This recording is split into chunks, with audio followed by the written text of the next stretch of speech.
क्या कभी लड़का या लड़की वाले की तरफ से सुना या कभी ऐसा आपको लगा है आपको फिजिकल अपीयरेंस से अनईजी फील हुआ है? क्या कभी ऐसा लगा है? हाँ, ऐसी होती ऐसा होता ऐसा होती ऐसा कभी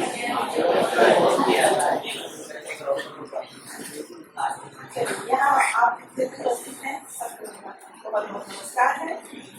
ऐसे देखिए विमल यूनिवर्सिटी है, इसका ये जगरानी प्रकल्प है, प्रोजेक्ट है, उसके तहत नारी से नारायण ये हम कार्यक्रम लेके आए हैं। मैं जगरानी जगरानी विमली कत्यार्थी जगरानी हम भी आपके बीच उपस्थित हैं नारी से नारायणी कार्यक्रम सुनाई दे रहा है। तो आप ये सोच रहे हैं जगरानी मतलब क्या? तो जगरानी जो है वो चंद्रशेखर आजाद जी की माता नाम, उनकी माँ के नाम पर इस कार्यक्रम को रखा है क्योंकि वो एक ऐसी सशक्त महिला थी जिन्होंने हंसते हंसते अपने बेटे का बलिदान इस राष्ट्र के लिए कर दिया।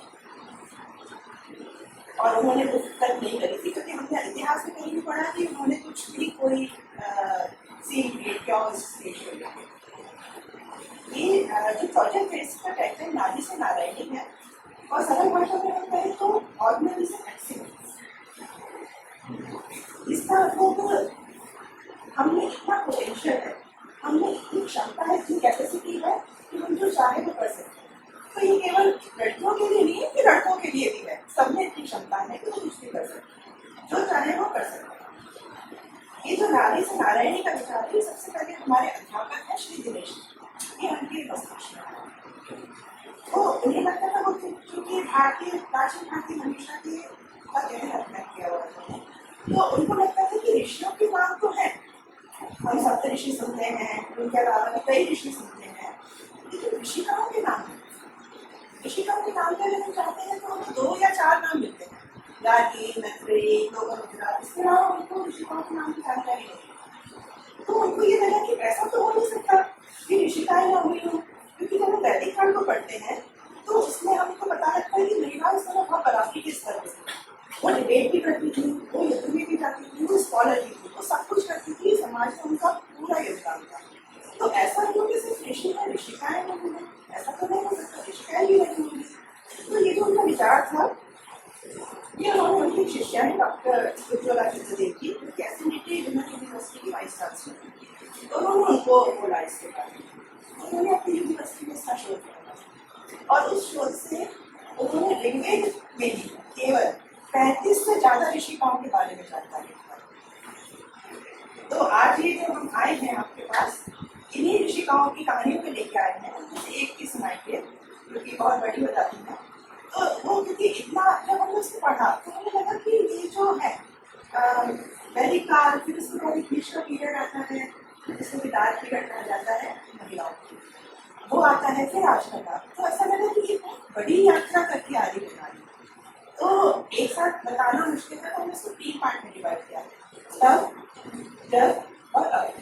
अब मतलब वैदिक काल, उस समय जो महिलाओं का अस्तित्व था और जो उनका नॉलेज थी उसको मान्य किया जाता समाज, उनको खुली छूट स्वतंत्रता।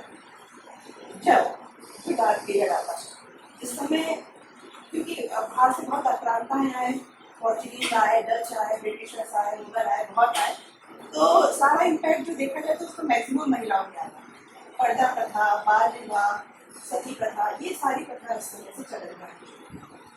तो उसके बाद अब हम आए तो अब में चेंजेस तो आए हैं पर इतने नहीं आए, मतलब थोड़ा है, थोड़े की जरूरत है। तो इसी को हम लोग ने आगे इसको लेके आ रहे हैं आपके सामने। अब आप लोग ज़्यादा मेरे से बोल रहा है तो मैं बुलाऊंगी विमी जी को, वो आपको लेके जाएंगी इस आगे की यात्रा की तरफ, तब, जब और अब। और विमी जी जो है वो Indore institute of science and technology में ट्रेनिंग एंड प्लेसमेंट डिपार्टमेंट में डेप्यूटी डायरेक्टर है।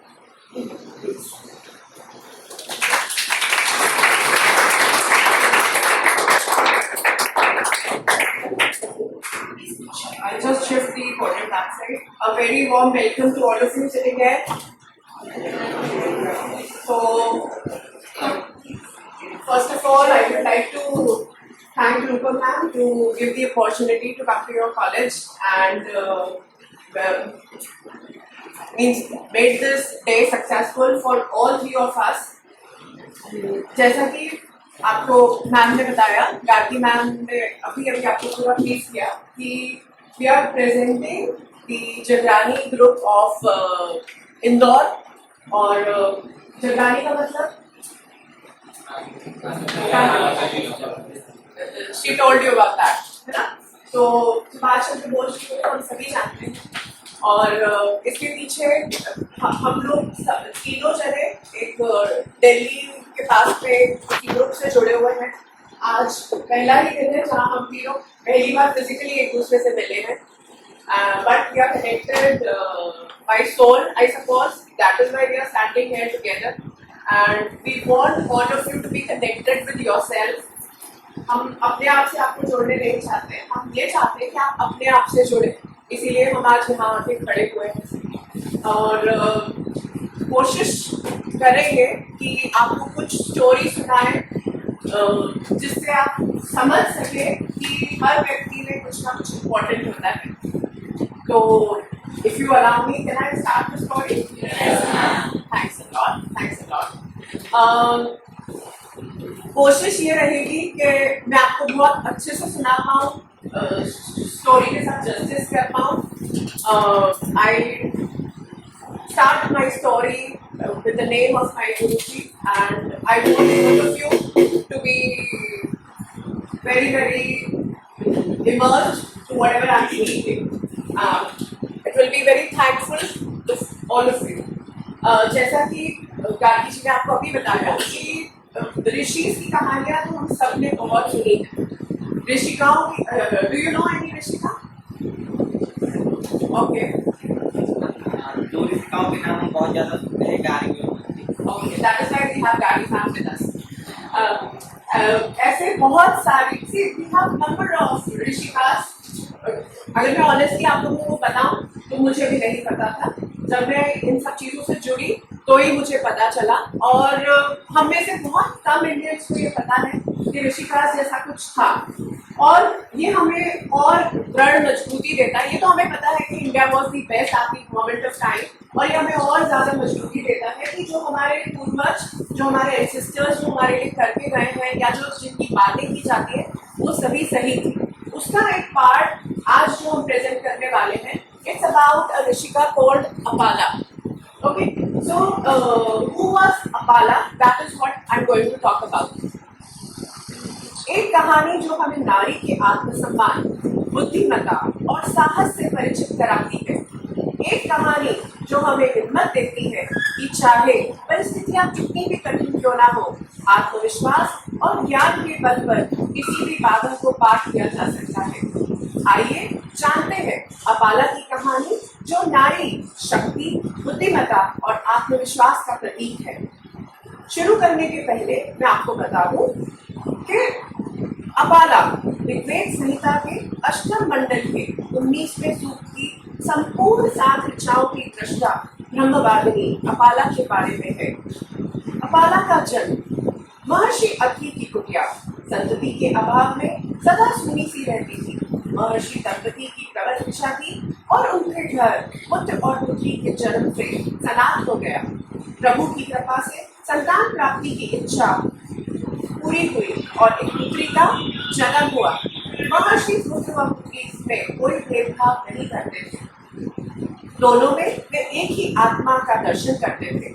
नामाकरण संस्कार से लेकर विद्या आरंभ तक सारे संस्कार विधिवत महर्षि ने अपने हाथों से संपन्न कराए और उन्होंने उसका नाम अपाला रखा। अपाला ज्यों ज्यों बड़ी होती गई, महर्षि की प्रसन्नता त्यों त्यों बढ़ती गई। अचानक एक दिन पिता की दृष्टि अपाला के सौंदर्यपूर्ण शरीर पे पड़ी। अपाला की त्वचा में पहली बार उन्हें व्हाइट स्पॉट्स यानी कि श्वेत दाग को देखकर वे चौंक गए। उनकी संपूर्ण खुशी निराशा में बदल गई। विश्वास यह था कि वह अपने मेडिकल ट्रीटमेंट से या औषधोपचार से उसे ठीक कर लेंगे, पर ऐसा हो नहीं पाया। आखिर में महर्षि ने सोचा कि वे अपनी पुत्री का सुंदर स्वरूप को बदलने की बजाय उसे नॉलेजेबल बनाएंगे। जैसा कि हर पिता अपनी संतान की सुरक्षा के लिए सतत प्रयास करता है, महर्षि अत्रि ने अब अपना सारा ध्यान अपाला को ज्ञानवान बनाने में केंद्रित कर दिया। वे उपनिषद, ब्राह्मण, अरण्य आदि संपूर्ण आर्ष ग्रंथों का अध्यापन के साथ महर्षि अत्रि ने अपाला को व्याकरण, मीमांसा और दार्शनिक ग्रंथों का ज्ञान कराया। अपाला ने संगीत विद्या भी सीखी। महर्षि अत्रि का अद्भुत शिक्षण पद्धति और अपाला के अनवरत प्रयासों से वह एक विदुषी के रूप में तैयार हो गई। इस सुकन्या के कलकंठ से वेद मंत्रों का उच्चारण तपोवन को पवित्र करने लगा। मुनिजन इस प्रकार विदुषी के सामने नतमस्तक होकर सरस्वती का अवतार मानने लगे। इस तरह वह अपने अपूर्व तेज और यश के साथ तत्कालीन शीर्षस्थ विद्वानों की श्रेणी में आ गई। अपाला जवान हो गई थी। महर्षि उसकी शादी के बारे में सोचने लगे। ऋषि के एक शिष्य कृशाश्व ने अपाला के विदुषी रूप से आकर्षित होकर उससे विवाह करने की इच्छा प्रकट की। वे अपाला के ज्ञान का आदर करते थे। ऋषि कृशाश्व और अपाला का विवाह हो गया। दाम्पत्य सूत्र में बंध गए। वैवाहिक जीवन अभी शुरू ही हुआ था कि कृशाश्व अपाला के पति को यह एहसास हुआ कि वह उसकी पावनता को उपेक्षा और तिरस्कार में परिवर्तन होने लगा है। कृशाश्व अब तक प्रेम के कारण उसकी त्वचा दोष वाली अपाला में गुण ही गुण देखा करता था, पर अब उसे अपाला में एक त्वचा रोग से ग्रसित नारी दिखने लगी थी। सब कुछ था, लेकिन अपने पति का वह प्यार और सम्मान नहीं मिल रहा था। विदुषी अपाला को यह समझने में देर न लगी।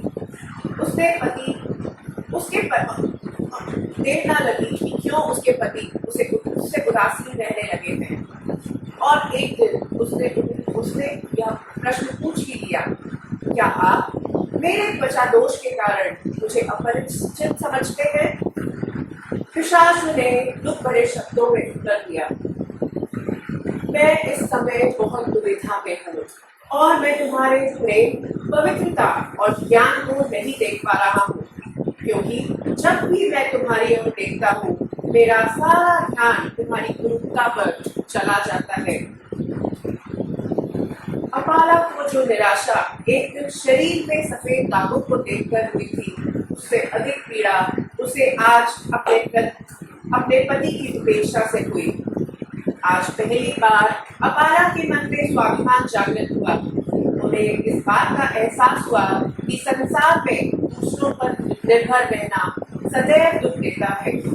आत्मविश्वास, अपनी शक्ति, अपने पैरों पर खड़े होने पर भरोसा सच्ची शक्ति है। उसी से मनुष्य सांसारिक अपमान से अपनी सुरक्षा कर सकता है। यही सोचकर अपाला ने अपने को तपस्या की अग्नि में तपाने का निर्णय किया। जिस तरह आग में तपकर सोना भी कुंदन बन जाता है, उसी तरह अपाला ने भी कड़ी तपस्या कर खुद को निखारने का निश्चय किया। वह अपने पिता महर्षि अत्रि के आश्रम में रहने लगी। अपाला ने गंभीरता धारण की। वह आत्मशोध की साधना में तल्लीन हो गई और खुद को जानने के पथ पर आगे निकल पड़ी। मन के हारे जीत, मन के हारे हार, मन के हार जीते जीत। मनुष्य के मन में बड़ी शक्ति है, जिधर लगा ले उधर ही ज्ञान के कोश एकत्रित कर देता है। आत्मशोध यानी कि इंट्रोस्पेक्शन करते हुए अपाला ने अनुभव किया कि मनुष्य के जीवन में विकार, कष्ट और आपत्तियां ईश्वर के प्रदत्त नहीं होती है। वह इंसान स्वयं की भूल और पापों से उत्पन्न करता है। परमात्मा तो हमें पापों को साफ करने में बहुत सहायता करते हैं, आत्मा को शुद्ध और सुघड़ बनाने की शक्ति प्रदान करते हैं। पर अपाला ने भी ऐसा ही किया। जब तप, हवन, व्रत, उपवास आदि तप के द्वारा अपाला ने अपना अंतःकरण शुद्ध करने का निश्चय किया। कार्तिक की शरद पूर्णिमा की रात, जब सारा संसार निद्रा की गोद में पड़ा था, अपाला अपनी आत्म चेतना को भगवान इंद्र के प्राण शरीर में हवन करती जा रही थी। आत्मा ने अपने को परमात्मा के साथ एकाकार कर दिया था, जिससे इंद्र भगवान ने प्रसन्न होकर उसे अपाला से सुपाला बना दिया। देवराज इंद्र ने स्नेह और वरदान का हाथ उठाते हुए कहा, मैं तुम्हारा त्वचा दोष दूर करता हूँ, और वह तृप्त हो गई। परंतु विद्वान अपाला ने इंद्र से निवेदन किया कि हे देव, यह शरीर जो आज नहीं कल छूटने वाला है, यह रोग युक्त हो या रोग मुक्त, इससे क्या फर्क पड़ता है? आप तो मुझे ऐसी शक्ति दीजिए, ऐसा सामर्थ्य दीजिए, ऐसी विद्या दीजिए, ऐसा प्रकाश दीजिए, जिससे मैं प्रमुख भौतिक आकर्षणों से भ्रमित संसार को कुछ ज्ञान दान दे सकूं, इस विश्व का कल्याण कर सकूं। इंद्र ने एवं अस्तु कहकर उसकी बात मान ली और अपाला को संपूर्ण कांति, शक्ति और प्रज्ञा के साथ छोड़ दिया। कहानी यहाँ समाप्त नहीं होती है। कृशाश्व ने, अपाला के पति, ने यह सुना तो दूसरे दिन भी अपाला को लेने ऋषि अत्रि के आश्रम में पहुंचा। बड़ी विनय की उन्होंने, पर अपाला ने पूर्व उपेक्षा दर्शाने वाले पति के साथ जाने से इनकार कर दिया। शेष जीवन पिता के पास रहकर उन्होंने धर्म और समाज में ही बिताया। अंततः कृशाश्व ने स्वयं भी अपाला से वेदांत का अध्ययन किया। बहिरंग ही नहीं, अंतरंग का सौंदर्य ही सबसे बड़ा सौंदर्य है। The internal beauty is far better than the external beauty.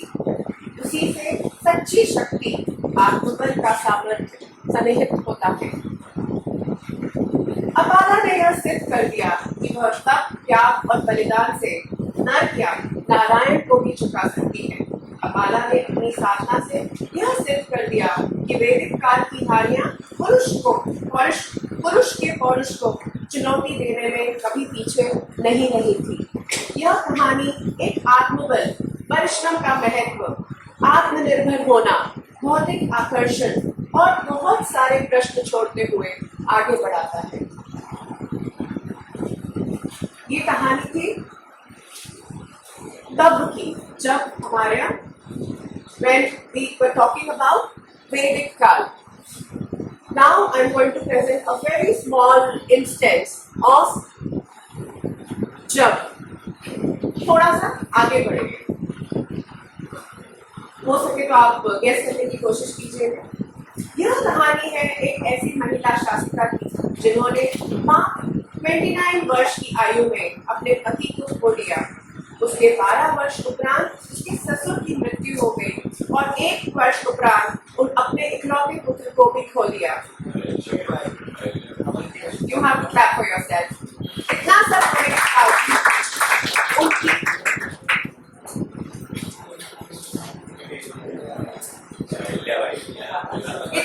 होने के बावजूद भी इनकी न्याय, निष्ठा, सुशासन, बुद्धिमत्ता और दूरदर्शिता पर कोई उंगली नहीं उठा सकता।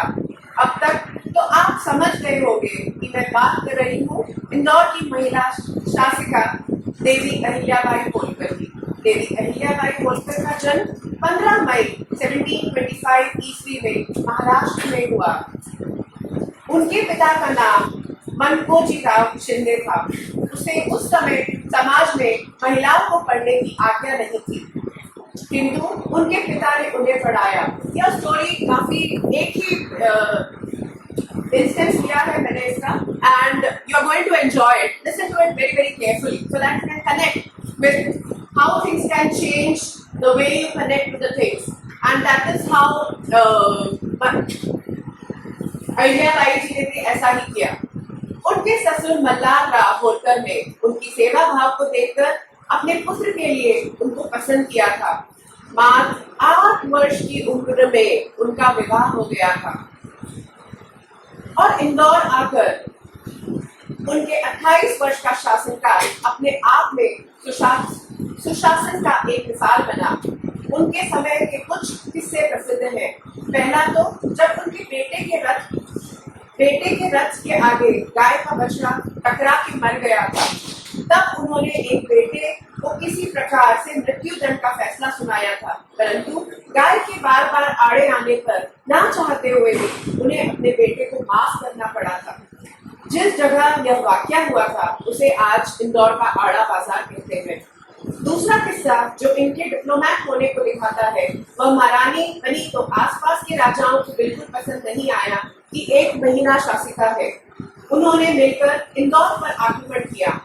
जब उन्होंने पेशवाओं को एक चिट्ठी लिखी कि मेरी नारियों की सेना युद्ध के लिए तैयार है, आप जब इंदौर आएंगे तो वही आपका तलवार के साथ स्वागत करेगी।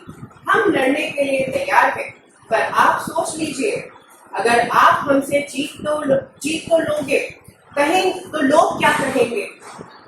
एक दुख में डूबी नारी को हराकर महान बन गए आप, और अगर हम जीत गए तो इतिहास क्या कहेगा? बस इतना ही कहना था। तो वहां से चिट्ठी का जवाब आया कि हम तो शोक प्रकट करने के लिए आ रहे थे, युद्ध करने के लिए नहीं। इस प्रकार उन्होंने बिना युद्ध किए यह युद्ध जीत लिया। वह एक बड़ी शिव भक्त भी थी। सभी राज आज्ञाओं पर शिव शंकर लिखा होता था, उनका नाम कहीं भी चिन्हित नहीं था। उन्होंने जन कल्याण में ही अपना संपूर्ण जीवन व्यतीत किया। उस समय जबकि लगभग संपूर्ण भारत में अस्थिरता का माहौल था, इंदौर पर कोई भी आक्रमण इस काल में नहीं हुआ। उनकी मृत्यु 1795 में 70 वर्ष की आयु में हुई। उनके द्वारा शासित काल आज भी स्वर्णिम शासन काल कहलाता है। So with this we end with महारानी लक्ष्मीबाई जी, which was पहली स्टोरी हमारी अपाला जी के बारे में थी, जो कि वैदिक काल की थी, जिसको मैंने आपको बहुत विस्तृत रूप से सुनाया। अहिल्याबाई जी की कहानी हमने आपको छोटी सी सुनाई, so that you can relate कि this continues with the generations. And the last one is the character which is still alive, and I hope most of you might be knowing her, Sudha Chandran. Do you know about her? No? Okay. Have you seen her? Yes. So I'll just tell you her story. Sudha Chandran की कहानी लचीलेपन, दृढ़ संकल्प और विपरीत परिस्थितियों पर विजय का एक उल्लेखनीय यात्रा है। 1965 में मुंबई, भारत में जन्मी सुधा ने एक भरतनाट्यम डांसर के रूप में प्रारंभिक प्रतिभा दिखाई। उनके सपने 16 वर्ष में चकनाचूर हो गए जब वह एक दुखद सड़क दुर्घटना में ग्रसित हो गए। उनके गैंग्रीन संक्रमण के कारण उनका दाहिना पैर काटना पड़ा। यह क्षति व्यक्तिगत और व्यावसायिक दोनों ही थी। हालांकि सुधा ने ठान लिया था कि वह अपनी विकलांगता को खुद पर प्रभाषित नहीं होने देगी। उन्होंने अपने जीवन और नृत्य को प्रति अपने जुनून का पुनः प्राप्त करने का निर्णय किया। असीम साहस के साथ उन्होंने जयपुर फुट नामक एक कृत्रिम अंग के साथ चलना सीखना शुरू किया। यह प्रक्रिया बहुत दर्दनाक और चुनौतीपूर्ण थी, लेकिन उनकी अटूट इच्छा शक्ति ने उन्हें शारीरिक और भावनात्मक संघर्षों से उबरने में मदद की।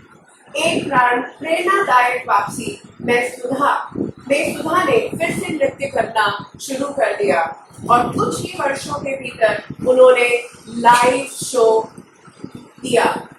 सभी ऑडियंस के सामने उन्हें अपना प्रदर्शन दिया। अपने धैर्य अनुग्रह के लिए खड़े होकर तालियां प्राप्त की। उनके दृढ़ संकल्प ने फिल्म उद्योग का ध्यान आकर्षित किया और जल्द ही वह एक अभिनेत्री बन गई, जिन्होंने फिल्मों और टेलीविजन शो में अभिनय किया। सुधा चंद्रन की कहानी सिर्फ एक नर्तकी के बारे में नहीं है जिसने अपनी विकलांगता के बावजूद जीत हासिल की है, बल्कि दृढ़ता, आत्मविश्वास की शक्ति के बारे में है। वह कई लोग के आशा का प्रतीक बन गई और यह साबित किया कि सही मानसिकता के साथ किसी भी बाधा को अवसर में बदला जा सकता है। So with this, I end with the 3 stories. I just try to connect it with the judge or up. And now it's your chance. That is what we have come here for.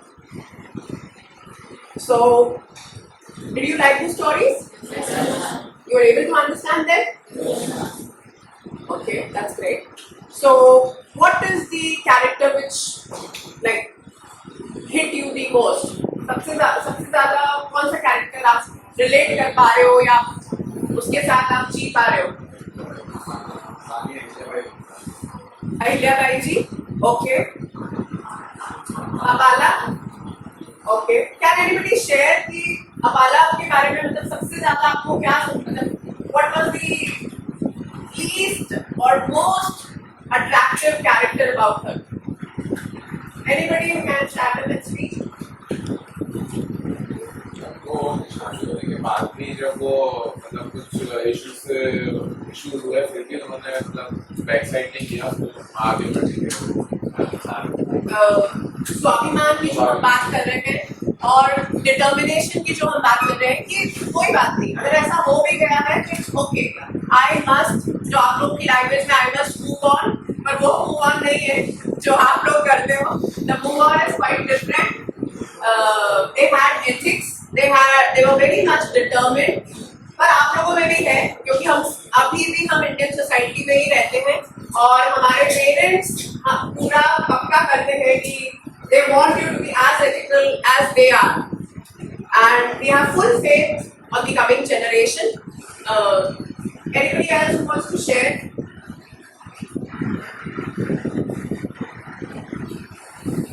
Please, you want to? करो both of you. जब पहले उसको कहते बेटा tell you, मेरा ध्यान मेरे उस पे रहा, वो बात कर रही थी.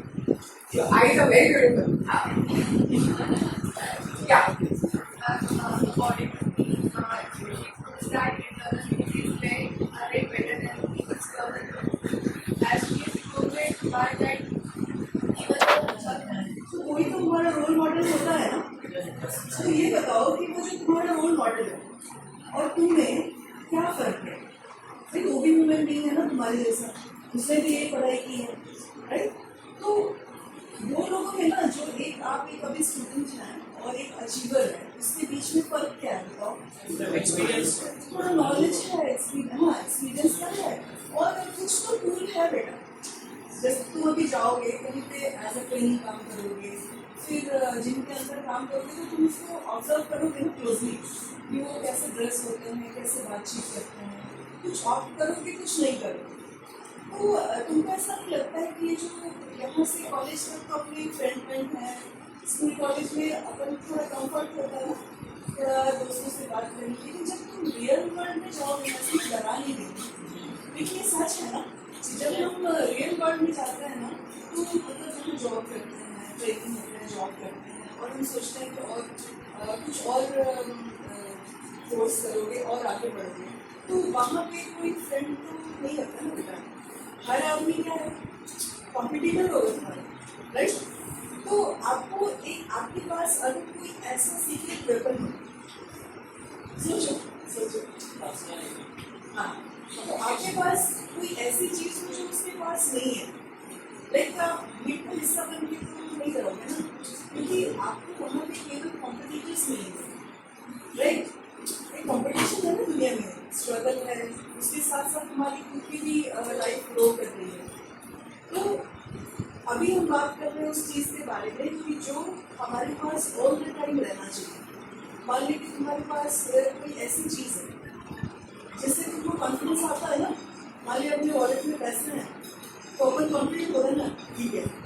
अगर अपने पास छाता है, बारिश आ रही है तो क्या होता है, तो सोचता है आने दो, ठीक है, भीगेंगे तो हमारे पास हमको हमेशा ऐसा मोड में रेडी रहना चाहिए, क्योंकि हम उस दुनिया में जा रहे हैं जहाँ पे बिल्कुल एक सोचो ना, एक किसी फर्म में तुम गए जॉब करने में, वहाँ पे क्या तुम किसी को जानोगे नहीं ना. मोस्टली इंदौर में जो तो क्या बता, इंदौर से बाहर ही मोस्टली जाओगे तो सब कुछ चेंज हो जाता है, सब कुछ चेंज हो जाता है.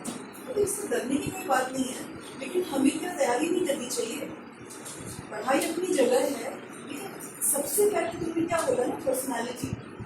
सबसे पहले अगर तुम किसी को देखते हो, मैं तुमको देख रही हूँ, तुम्हारी आँखें अच्छी लगी, मतलब जो बाहर तो दिखता है ना फर्स्ट, तो हमारी पर्सनालिटी में वो क्या चीज़ हम ऐड ऑन करेंगे जो किसी को पता नहीं है, लेकिन वो एक तरह से आप इसे कह सकते हैं सीक्रेट रखेंगे, लाइक करके ब्रेक तो कुछ एक होना चाहिए।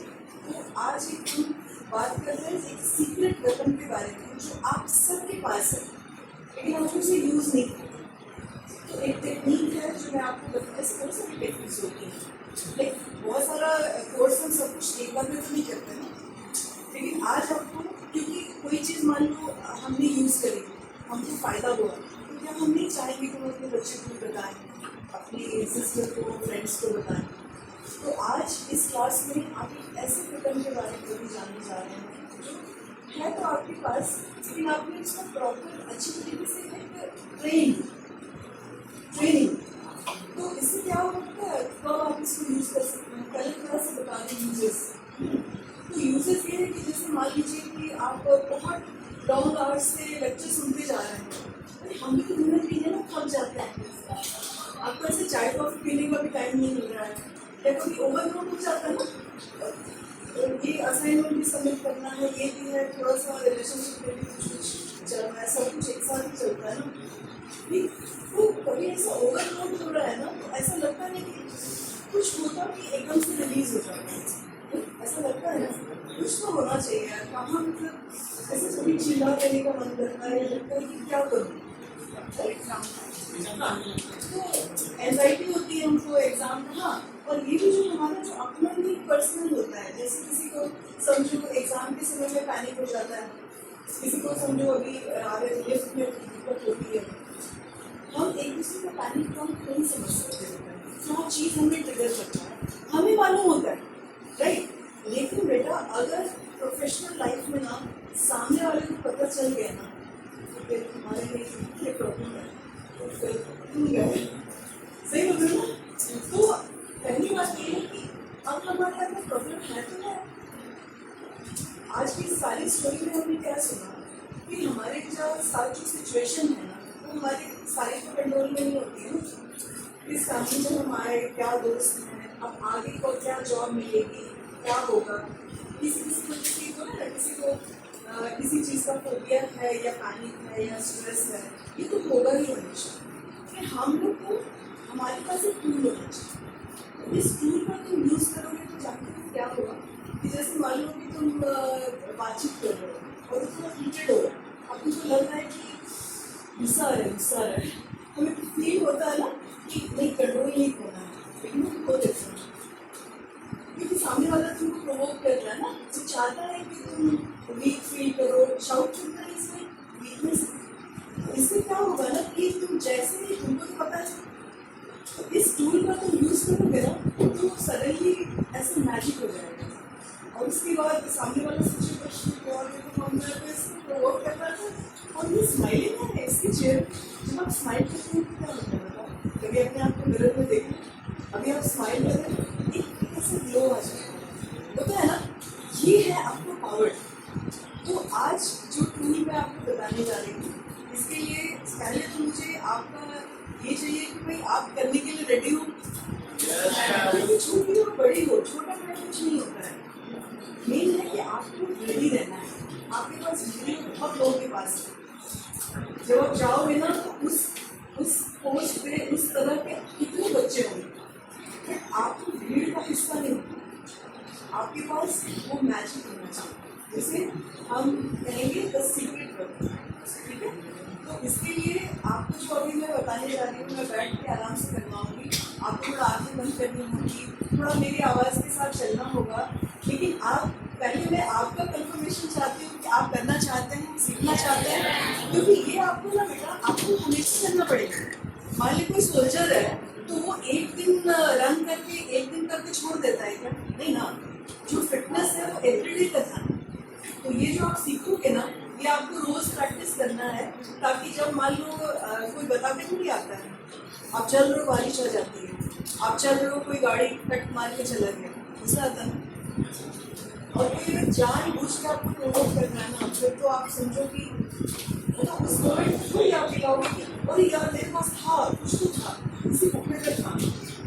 ठीक, तो ये जो वेपन है, ये इसके लिए मुझे सिर्फ ये चाहिए कि आप मेरे साथ थोड़ी देर पूरा अपने आप को मेरी आवाज़ के साथ छोड़ो, ठीक है? और मुझे विश्वास है कि ये आपको फ़ायदा करेगा, क्योंकि मुझे फ़ायदा किया तो आपको भी करेगा ना। और सबसे बड़ी बात है कि ये किसी को पता नहीं चलेगा कि आपका अपना सीक्रेट वेपन होगा ऑल द टाइम आपके साथ। तो रेडी बच्चों? अब हम बैक स्ट्रेट करके बैठे। आपने कभी सोल्जर को देखा है, कभी एयरपोर्ट पे या कभी कभी देखा होगा ना, ऐसे वन देखा होगा ना, वो ऐसे नींद में भी ऐसे करके नहीं सो रहे, वो कैसे होते हैं? ऐसे अगर झटके भी मार रहे हैं तो ऐसे ही है, उनका पोस्चर कैसा होता है? सोल्जर जैसा होता है ना। तो आपका जो पर्सनैलिटी है ना, उसका पहला चीज़ क्या नज़र आता है? तो इसमें आपको सबसे पहले क्या करना है, इस तरह से कमर ऐसे बैक स्ट्रेट करना है, ऐसे छाती ऐसे खुली करना, जिन आप कीजिए और आंखें बंद कर दीजिए, आंखें बंद कर दीजिए, चश्मा बंद कीजिए। और थोड़ी देर के लिए बस मेरी आवाज़ और आप अपने आप को बिल्कुल ढीला छोड़ दीजिए मेरी आवाज़ के साथ। ऊपर कर एक्सेल कीजिए, आप शरीर सीधा सीधा सीधा, बैक स्ट्रेट, चिन थोड़ा अप, थोड़ा सा शोल्डर पीछे। तो जैसे ही आप इतना करेंगे ना, आप फील कीजिए आपको इतना अच्छा लग रहा है, अच्छा लग रहा है, अच्छा।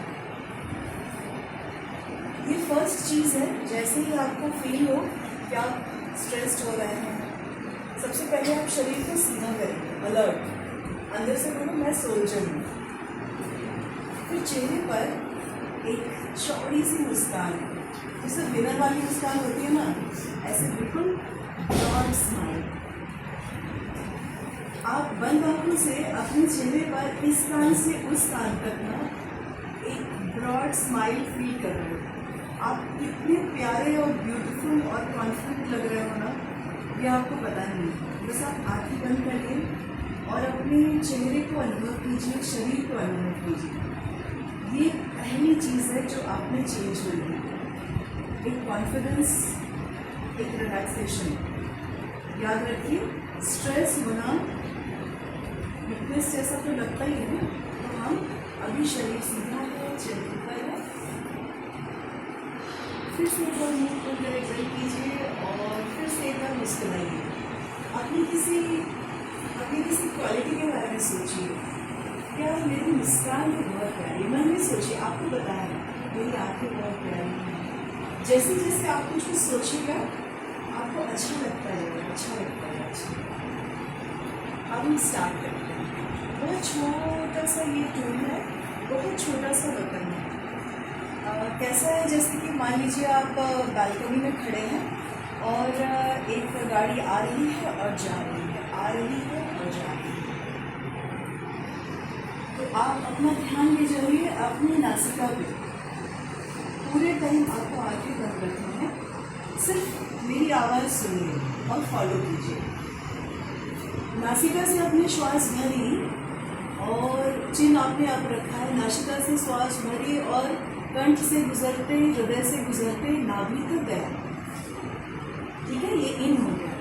फिर आप एक्सेल करना शुरू करते हैं, नाभि से लौटते हुए हृदय से, कंठ से, नासिका से बाहर। दिस इज वन, एक ये पॉइंट ए है, नाक, बी है नाक, ए से बी, बी से ए। कितना छोटा सा सीक्रेट टूल है हमारा खुद को ब्रीदिंग, जिसके हम ध्यान भी नहीं देते हैं, बट आप इसका मैजिक देखो, अभी बनी हुआ। तो फिर से आप शरीर और अच्छे से एकदम बढ़िया से सीधा कीजिए, शोल्डर और पीछे। अब हम सेकंड टाइम करने वाले हैं। तो बड़ी सहजता से, जैसे खिड़की खुली हो और हवा आ जाती है ना, ऐसे आराम से दोनों नासिका से श्वास भरिए, कंठ से गुजरते हुए, हृदय से गुजरते हुए नाभि तक गई, एक हुआ इन, फिर एक्सेल करना शुरू करना है, नाभि से, हृदय से, कंठ से, नासिका से बाहर, ये 2 हो गया। फिर नासिका से भरे, कंठ से गुजरते, हृदय से गुजरते, नाभि इन। अब एक्सेल करेंगे नाभि से, हृदय से, कंठ से, नासिका से बाहर, 3। अब फिर से कीजिए, इन, नासिका से, कंठ से, हृदय से, नाभि तक, इन। अब नाभि से वापस जारी है श्वास, हृदय से, कंठ से, नासिका से बाहर। अब 5th टाइम सिर्फ 5 बार करना है। फिर से इनहेल कीजिए, दोनों नासिका से श्वास भरी, कंठ से उतरते हुए, जैसे कि शांति उतर रही है आपके हृदय में, नाभि में, और वापस नाभि से, हृदय से, कंठ से बाहर। बस 5 बार करना है। आप एकदम ऐसे रिलैक्स हो जाओ। अपनी चेयर पे आंखें भी खुली अभी, अपनी चेयर पे आप थोड़ा सा रिलैक्स हो जाओ। मुंह खोलकर एक्सेल कीजिए और फील कीजिए कैसा लग रहा है। आपने स्टार्ट करने के पहले फील किया कैसा लग रहा है। तो जैसे ही हम अपनी ब्रीदिंग पर ध्यान को एकाग्र करते हैं तो क्या होता है, बाकी की सारी चीज़ें, इस मोमेंट के पहले की जो बातें थी, बाद का डेडलाइन, फलाना फलाना, वो सब अलग हो जाता है। जैसे हम फोकस करते हैं ना किसी चीज़ पे। फिर से एक बार मुख खोलकर एक्सेल कीजिए, एकदम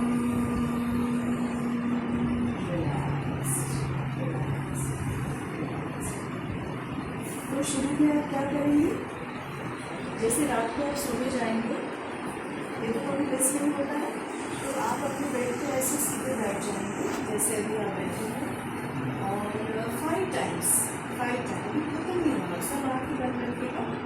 5 टाइम्स आप breathe in and out, in and out, ये 5 टाइम्स करना है। और फिर आप शरीर को ढीला छोड़ दीजिएगा बेड पे। अब जो नेक्स्ट हम करने वाले हैं, ये आपको समझिए कि जैसे हम फ़ोन को चार्ज करते हैं, कभी सिस्टम हैंग हो जाए तो लैपटॉप को सबको रिचार्ज करना पड़ता है ना, ये हमारी एनर्जी का रिचार्ज है। मुँह खोलकर एक्सेल कीजिए और शरीर बिल्कुल रिलैक्स, कंधे ढीले, और गर्दन को पीछे की तरफ ऐसा लटका दीजिए जैसे कि नींद में कैसे हमारी गर्दन में लटक जाती है। और मेरी आवाज़ के साथ जहाँ जहाँ मैं आपको ले जाऊँ वहाँ चाहिए, क्योंकि बहुत ही सुंदर और बहुत ही इफेक्टिव टूल है जो अभी हम करने वाले हैं। तो अब आप एक वर्ड फील करके बर्ड, तो आपका शरीर प्यारा सा, छोटा सा, क्यूट सा, आपके 2 पंख हैं और आप उड़ चले। तो जो बर्ड है वो क्या फील करता है, सोच के देखिए। अगर आप एक बर्ड हैं और आप उड़ते जा रहे हैं, उड़ते जा रहे हैं, उड़ते जा रहे हैं, उड़ते जा रहे हैं, तो बर्ड के लिए ऐसा लगता है कि सारा आकाश मेरा है, ये पूरा रश ग्रीन धरती मेरे लिए है, जितने पेड़ हैं, पौधे हैं, फूल हैं, उसके फल हैं, सब मेरे लिए हैं। और कभी आपने जैसे बर्ड व्यू होता है ना, कभी आपने फ्लाइट से ज़रूर देखा होगा, जब ऊपर से देखते हैं ना तो हर चीज़ कितनी छोटी छोटी लगती है ना। नदियाँ ऐसा लगता है जैसे वाइट कलर का एक लकड़ी खींचा हुआ है, ऊंचे ऊंचे पहाड़ ऐसे चिंटू चिंटू, घर ऐसे छोटे छोटे डॉट्स जैसे लगते हैं। तो अब आप एक बर्ड हैं और आप उड़ते जा रहे हैं, उड़ते जा रहे हैं, उड़ते जा रहे हैं, उड़ते जा रहे हैं। और कभी अगर आप पातालगढ़ गए होंगे, ओंकारेश्वर गए होंगे, तो फिर वाटर बॉडी होना चाहिए। तो अब आपके सामने कलकल करके बहती हुई नदी है और ऊपर एकदम साफ नीला आकाश और बिल्कुल चमकता सूरज पैरों के नीचे सुंदर घास हरी घास वाला जमीन और बहती हुई हवा आपके चेहरे को छू रही है। और देखिए आपको बर्ड है और आप उड़ते जा रहे हैं, उड़ते जा रहे हैं, उड़ते जा रहे हैं। ऐसा लग रहा है कि यार क्या फ्रीडम है, कहीं भी जा सकते हैं आप। ऊपर उड़ते उड़ते बादलों के पार भी जा सकते हैं, आपको फ्लाइट टिकट लेने की भी जरूरत नहीं है। Feel like a bird. You're free, you're happy, happy, happy. तो चिड़िया के रूप में आप बहुत अच्छा फील कर रहे हैं, एकदम हल्का, स्वतंत्र, स्वतंत्र, happy, happy. अब आप वापस अपने शरीर में आ गए हैं, लेकिन वो जो बर्ड है ना वो अभी भी आपके हृदय में उड़ रही है, वो आपके अंदर है। और अपने शरीर को अनुभव कीजिए, अभी भी आपकी आँखें बंद रहेंगी और आप अनुभव कीजिए कि वो जो मोमेंट था जब आप बादलों के भी ऊपर चले गए थे, वो जो मोमेंट था जब सामने नदी बह रही थी और साफ नीला आकाश, चमकता हुआ सूरज, ऐसा लग रहा था कि कितनी दिनों बाद देखा है ये सब। इतनी पढ़ाई, एग्ज़ाम, स्ट्रेस, वो सब भूल जाएगी। तो जब आप रात को बेड पे जाएंगे तो कमर सीधी करके सबसे पहले 5 बार ब्रीथ इन एंड आउट करेंगे, आपका सीक्रेट बटन का प्रैक्टिस। उसके बाद बिना तकिया हटा के और बेड पे लेट जाएंगे। ये टाइम तो आपसे कोई नहीं छीन सकता है। आप बेड पे लेट जाएंगे और आप फिर ये वाला छोटा सा जो मेडिटेशन है वो करेंगे कि आप एक बर्ड हैं। इससे क्या होगा कि आपका जो सुबह से लेकर रात को सोने समय तक कितना कुछ आपके मन में झेला है, शरीर में झेला है, थकान है, एंजाइटी है, स्ट्रेस है, कल का भी सोचते रहते हैं ना, कल ये लेना है, ये करना है, वो सब वॉश आउट हो जाएगा और क्या रह जाएगा, बस बर्ड रह जाएगी। मुंह खुलकर एग्जाम कीजिए और अपने शरीर को इस वक्त अभी क्लास में आप अनुभव कीजिए कैसा लगता है, हल्का शोल्डर कैसा लगता है, पीठ, चेहरा कैसा लगता है। इस फील द डिफरेंस जो एक हल्कापन आया है, जो एक खुशी आपके अंदर है, ये सिर्फ आप महसूस कर सकते हैं। तो अभी भी आंखें बंद रखिए, हथेलियों को हल्का सा रब कीजिए और चेहरे को बस रब दीजिए। फिर से हथेलियों को रगड़िए और अपने शरीर को ऐसे गुलाब से टच, आर्म्स को, छाती को, पेट को, पैर को ऐसे सहलाइए। अपने आप को भी तो प्यार करना जरूरी है। और उसके बाद नीचे देखते हुए धीरे धीरे आंखें बंद कीजिए, बंद कीजिए। कैसा लग रहा है? अच्छा लग रहा है? ये जो छोटा सा रिचार्ज बटन है ना, जैसे हम रिचार्ज पहले आप फोन को कभी रिचार्ज